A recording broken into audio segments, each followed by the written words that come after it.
Well, if you owned a business in any other major city, you'd have a better chance of securing coronavirus relief. That's our Defender team's latest discovery related to the federal Paycheck Protection Program.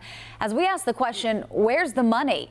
Nate Morabito learned Charlotte's PPP loan acceptance rate is at the bottom of the barrel compared to other metropolitan areas.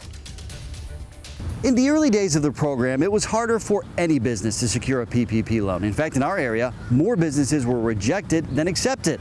Now the acceptance rate has greatly improved, but the Charlotte Metro is dead last among the top 50 largest cities.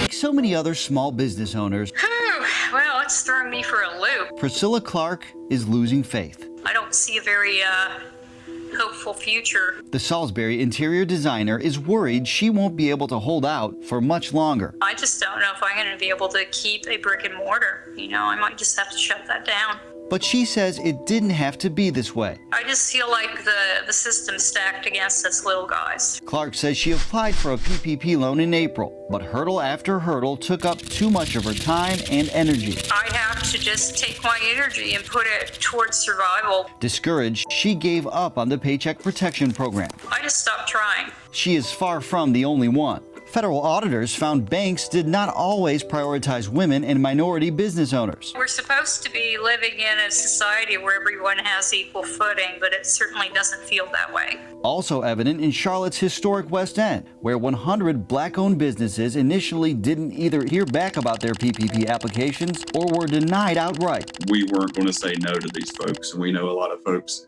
did get no as an answer, didn't hear back. It took community bank Uwharrie stepping in to help many of those people. We are proud to say that we did not tell anybody no, or I'm sorry, we can't help you.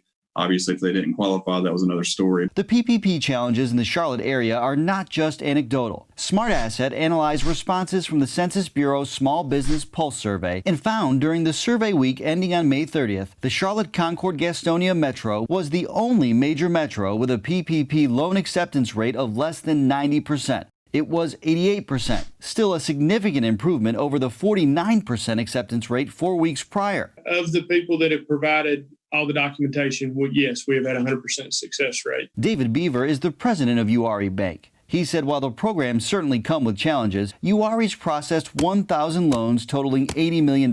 He credits the bank's 100% success rate to the fact Uwharrie processed most of the loans in-house, manually, unlike big banks that enlisted bots to handle thousands of applications at a time during the initial rush, a process the Small Business Administration later prohibited. He said the struggles of the region as a whole are also likely the result of money. Some banks had funding restrictions And banks limiting loans to only their customers. Uwharrie opened it up to anyone. SmartAsset's study did not look at what might have impacted these acceptance rates, but a spokesperson for the company told us banks in our area were just likely overwhelmed and couldn't process applications as quickly as lenders in other parts of the country. Nate Morabito, WCNC Charlotte. Nate, thank you. If you want us to help you with any money concerns, just email the Defenders at WCNC.com.